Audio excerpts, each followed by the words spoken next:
The Fed just held rates steady. Gold and silver are rising like crazy. I don't know what to tell you other than the fact that everything that you need to know should be included in your trading plan. If you have a trading plan, now here's a couple of cool spots, right? If you Google up CME Fed Watch, you're going to come to this tool right here. This is, so I am a finance bro. I did do consulting with financial institutions for 12 years. Thank you very much. This is one of the tools that we would look at. What is the likelihood of the Fed raising rates or not, right? Raising rates, decreasing rates, etc. Right. So across the top here, you can see every expiration, not expiration. It's like expiration on a options chain, isn't it? But it's every meeting date.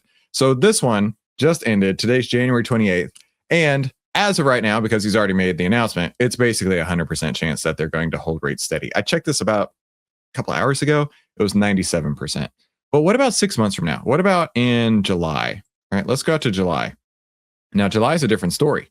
So it says current rates between 350 and 375. Down here, look for the 350, 375. That says there's a 20% chance that rates hold steady by July 29th. However, think of the opposite of that. Basically a 73, 72% probability that it's not going to be that. So this is a really useful tool. Again, it's free. You Google up CME Fed Watch, you're going to have access to it right away. This is a really, really sick tool. Now, a couple of the main takeaways today. The Fed met and held interest rates steady in the first meeting of the year. Ooh, how about some on clouds? Do you guys like on clouds? I like on clouds. I think the last 5 pairs of shoes I bought have all been on clouds. I'm wearing on clouds at this very moment. And pants. It's 37 degrees where I live right now. So that requires pants. This is a no pants, not optional kind of day. The Fed signaled it will go meeting by meeting in 2026 to determine the policy path after the Fed cut interest rates in the previous 3 meetings. Let's see. Let's keep going here. The Supreme Court heard oral arguments in the case over President Trump's attempt to remove Fed Governor Lisa Cook. And Wednesday's announcement marked the first since the Justice Department's criminal investigation into Jerome Powell, right? There is a lot of politics going on these days. Powell on Fed independence. We've not lost independence. Powell says Lisa Cook is perhaps the most important legal case in the Fed's 113-year history. Powell says there was broad support for holding rates steady, that it won't expand on or repeat it after the Department of Justice probe. Lisa Cook Supreme Court case, perhaps the most important legal case in the Fed's history. So there's a lot going on today. But all you got to know for the day is that interest rates are being held steady. Now, why does that matter? In theory, right? The accepted where is it at? Why is that not showing? The Fed Bank of New York. Why is that not showing on my charts? If I zoom out, will it be there? I've done this once before and it worked. Hang on. Let me EFFR. Let me see if I can add it to the charts again. EFFR. Effective federal funds rate. Yeah. There we go. Switch to daily. Oh, because I was on the 5-minute chart. That's why. Let me go back over here. And then if I put EFFR back on. There it is. Now we want to combine that with the daily on the SPY. Sorry, professional YouTuber at work here. EFFR, where did it go? There it is. Okay. Then we go to the daily chart. Okay, I was on the 5-minute chart to see the reactions to the Fed, which is not much going on. So where I was going with that is that the traditional belief is that if rates are rising, then the market will fall. Yeah, totally is a thing. Yep, 100%. Every time they raise rates, markets fall. Huh. But if they cut rates, the markets rise. Oh, okay. Maybe that's not the case. Maybe that's not the case. Here's a decent example. As they cut rates, markets fell. So what I'm trying to get at here is if you want to build this into your trading plan, by all means, go for it. But don't rely on correlations to always play out. Don't rely on those correlations to always play out because that's not happening today.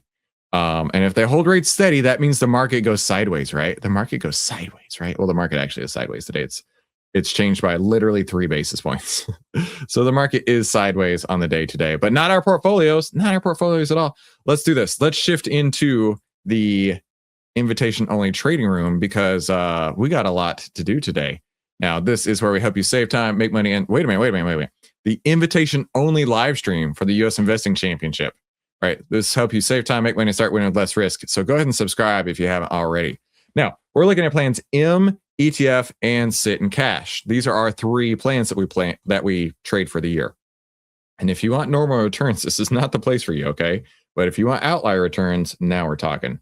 Let's actually pull up the portfolio right now. Stream Deck button, baby. Oh, it's on my other screen. Dang it. There we go. As of this morning, mark to market was 56.8% for myself for the year. Now, this exact spreadsheet, link down below. My exact trading plan, let's see if this works. There we go. My exact trading plan, this document, link down below. There's no paywall. There's nothing. You click the link, you see it right now. And in fact, there are 21 lurkers in here and 27 lurkers over here. So people are in it right now, actively watching as we place these trades. Now, every single trade that I've taken this year has been on YouTube. I know this seems unbelievable, but the great part about this is if you go to the playlists, in fact, let me double check something real quick. If you go to the playlists on my channel, hopefully I did this right. Yeah, there we go. If you go to the playlists on my channel, you can see every single trade is actually in a playlist. How cool is that, right? We're trying to make this as transparent as possible, right? Everything we do is to make you successful, but it's up to you. 50% of the people that watch these videos is going to go through one ear and out the other. 25%, you're gonna do what we're talking about.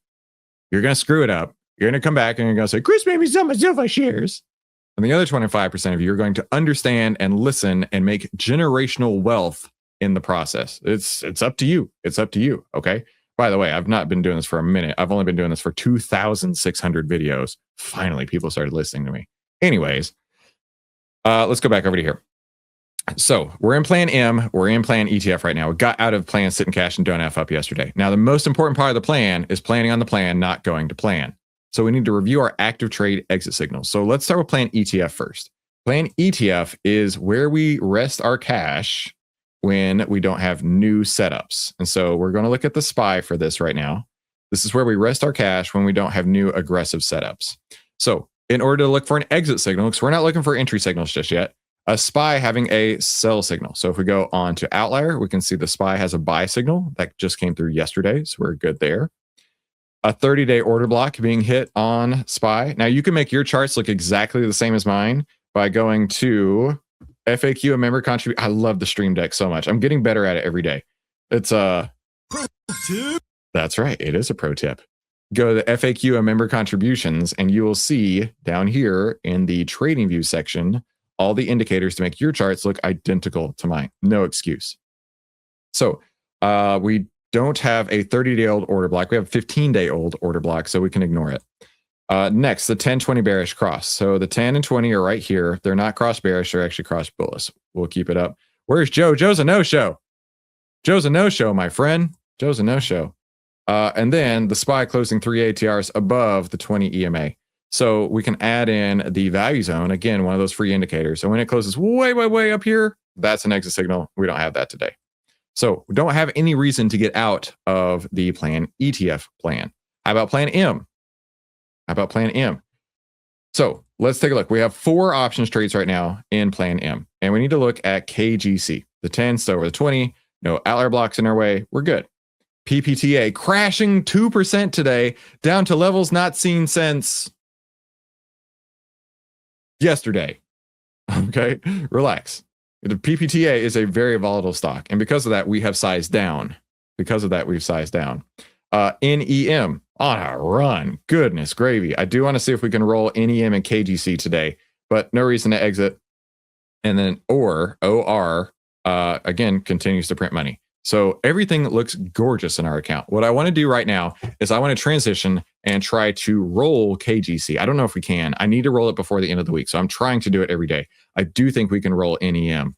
And I got to tell you, Chris James won't be here, but Chris Jewell got a new pendant. And I was so stoked. This is going into the Chris James collection. This looks just like a Scrooge McDuck money bag And that's how I feel today, like Scrooge McDuck. When all my trades working, I feel like Scrooge McDuck. How about you? I don't know if this is sparkling just right. There we go. I was trying to get the money bag symbol on there. It's so fun, so fun. And listen, you're not a real millionaire unless you keep an actual money bag with you at all times. All right, that's my lumbar pillow, full of hundreds. So let's go take a look at KGC and NEM, see if we can roll those. Let's mark to market these trades on here. And dude, that's the whole point, Fat Daddy. You can get your skinny wife to give you some kisses on your little eyelids right there, because I meant to blind you. The bling is there.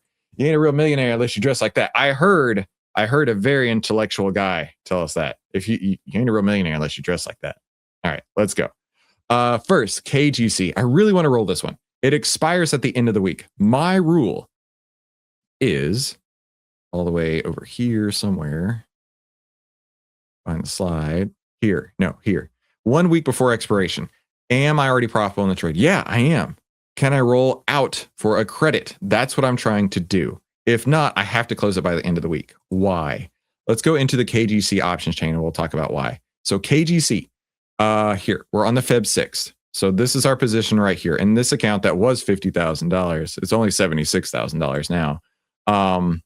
Looking at this, if for some reason KGC turns around and in the last couple of days, this option, the 35 strike, goes out of the money, that is a huge problem for me. I'm not going to let that happen. So I need to roll it before the end of the week. Okay. Before the end of the week. So I'm trying to do it right now. Trying to roll from the 35s on Feb 6 out to the 36 on Feb 20. Now, I put an order in this morning to do exactly that at a 50-cent credit. Can't do it yet. It's still sitting at 0. So what I want to do is I want to see if I can put it for a nickel. Give me a nickel, 0.05. If I can get a nickel on this roll, that's all I want. Because then I'm taking in a credit. So I'm going to let that sit. It's at 0 right now. So basically flat. I would love to take that and move it on up. That way I can keep the trade on. But we'll have to see. If it doesn't get filled today, that's okay. We'll try again tomorrow. Let's go to the next one that I wanted to roll, which was NEM. And NEM on a huge run today. If KGC had a huge run today, it'd be a lot easier to make that roll, but it's not. So let's go look at NEM. This one looks exceptionally rollable. NEM, let's go to the options grid here. Let's go NEM. And looking at NEM, you can see I've only got 5 on this account, and I want to roll from the 115s to the 120s. Earlier today, I went and I put an order in for to roll it at $4. It has not been filled yet. Mid price is $3.72. You know what? I think I'll take it. So my other screen, I'm going to do that in my family accounts. Then we'll do it right here real quick. And I'm going to put that in at 370. I'll put it in at 370. Okay, that's rolled. I got, 377 on that fill. Hold tight. Hold tight. So NEM1 is rolled. NEM2 is rolled. Okay, so those are my family accounts. Let's go over here. Mid price 375. Let's roll that there. And we are filled at 377. So I'm going to go into my portfolio manager. Remember, this exact file is linked down below on every video for 2026. I'm going to go to NEM. And I'm going to put in that I just rolled it for $3.77. But it's worth more than that right now, right? It has to be worth more than that right now. Of course it does, because we sold off the 115s and now we own the 120s. So if we go over here and we can go to NEM, 120s are now worth $14.68. So we add in the $14.68 because it's still worth that, which means I'm up only 147% on this trade. I'm only up 147% on this trade, which you've got to watch every single bit of it on YouTube. So pretty sick on there. Let me go into Discord. Let's go to the USIC Outlier Trading Room. Joe isn't here to help me out. Freaking no show, Joe. Let's do this. 128, 26. Come on, tight. Rolled NEM. What was it? I love being able to like show everything now. This makes life so much easier. Orders, we rolled the 115s to the 120s for a credit of 377. To 120, same expiration for 3.77 credit. Now, let's talk about why we did that. We rolled, by doing so, I rolled it once, twice, 3 times, 150 plus 369 plus 377. Okay. So I've taken in $896 in credit on the trade per contract. Now I paid $955. Ooh, wait a minute. $955. That's how much risk I have left in the trade is $59, right? In theory, I can still lose $59 per contract, but you divide that, but what I originally paid for it, $955 means I've taken out, oh crap, I did that backwards. Plus one. I've taken out 93.8% of the risk of the trade. I have taken out 93.8% of the risk in the trade. I'm still up 150%, but I have almost no risk in the trade whatsoever. So even if NEM goes to 0, which we can simulate that right here, plus 0, I'll be out a 6% itty bitty baby loss versus 140% amazing gain. That is why we roll. Okay. That is why we roll. That is the greatest ninja hack you will ever come across. So NEM is rolled, and let's take another look at KGC. Maybe it's going to cooperate. 5 cent. Now it's at 5 cent debit versus 5 cent credit. And if we can't roll it today, that's fine. We're going to continue to try to roll it every day until Friday. If on Friday I can't roll it, I just got to close it because that's part of my rules, because I don't want the gamma risk coming against me. So without wasting any more time, let's go through, let's mark to market where we are at this very moment. And it honestly may go down. I don't know. Let's mark it up real quick. So looking at this on the left-hand side, KGC's value, go to portfolio, is 333. So the current value is 333. PPTA, current value is 530. So we'll come up here, 530. Okay. NEM, we can just update it real quick. 1478. So that one's up a little tiny bit since we got in just a moment ago. OR is at 810. And we are in SPXL. SPXL's current price is 232.18. 232.18. So come over here. 232.18. Okay, cool. So this gets me to year-to-date returns of, oh, golly, I can't believe this. I'm only up 53% for the year so far. I don't know how I'm going to be able to feed my family. I just don't know how I'm going to make it. I don't know how I'm going to do this. So beautiful. It's so beautiful. What is this rolling magic? It's so good to be a ninja. I totally agree. So that's going to wrap it for today, right? Interest rates are holding steady. That's fine. Gold and silver are rocketing higher. Silver's up 8% today. That's bonkers. Gold's up almost 5% right now. That's crazy. Most of our Plan M trades are miners related, which is why they've been performing so well, which is why I had to get myself a little money bag, a little Scrooge McDuck money bag. I'm going to add that to the Chris James pile here after this. But you know what? We do this on a daily basis, and it's up to you. If you are cool with how things went in 2025, 24, 23 with your portfolio, by all means, continue doing what you're doing. But if you're ready to save time, make money, and start winning with less risk, we're ready to help you out by clicking one of these 2 videos. Have a fantastic day. We'll talk soon.